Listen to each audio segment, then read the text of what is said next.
I think that we compete at a high level. I think our guys are very competitive. They're very unselfish. We move the basketball pretty well. So we just got to continue to do that and take whatever the defense gives us, and we got to continue to work hard defensively and not give anything easy. Where do you think this team has made the biggest strides since day one of the season? I just think their confidence. You know, coming into the year, losing Dave and Dan and Preston and so forth, you didn't know what was going to happen, but they've all stepped up their game. They like playing together. They're very confident.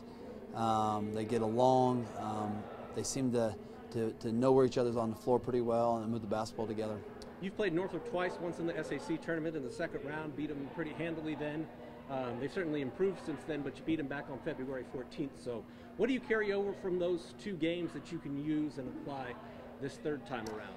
Well, I think they're very good. I think they got, you know, with Pettis at point, he's a great athlete. He does a great job of getting in the lane and kicking out and finishing. And Smith and Haynes are really good shooters. So we just got to be sound. I think if we can be sound defensively and not give them a lot of easy baskets, but you got to take care of the basketball on the other end, and you got to get some baskets of your own. But I like their team, like their makeup. They're very good. They played last night, so they got the jitterbugs out last night, where we have not done that yet. So, you know, they kind of have an advantage in that regard.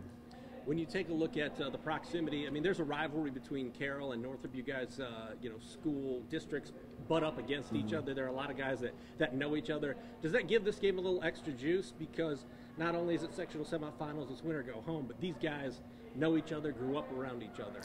Well, I guess, I mean, bragging rights is always good if they're buddies and so forth. You want to, you know, because you can carry that rest of your life and remind them over and over and over. But, you know, I think we're just kind of focused on ourselves a little bit, what we can do, and kind of worry about what we got to do. I told the guys tonight, you're guaranteed two things: one more practice and one game.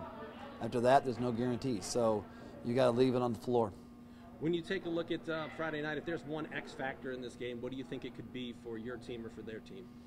Well, I just think who's going to get the easier baskets. I mean, if they get some easy baskets, the more easy baskets going to win the games. Typically, the game comes down to layups and free throws, and those are easy baskets. So, you know, we got to make sure that we are doing our job to not give them easy baskets, and we got to try to get some easy baskets.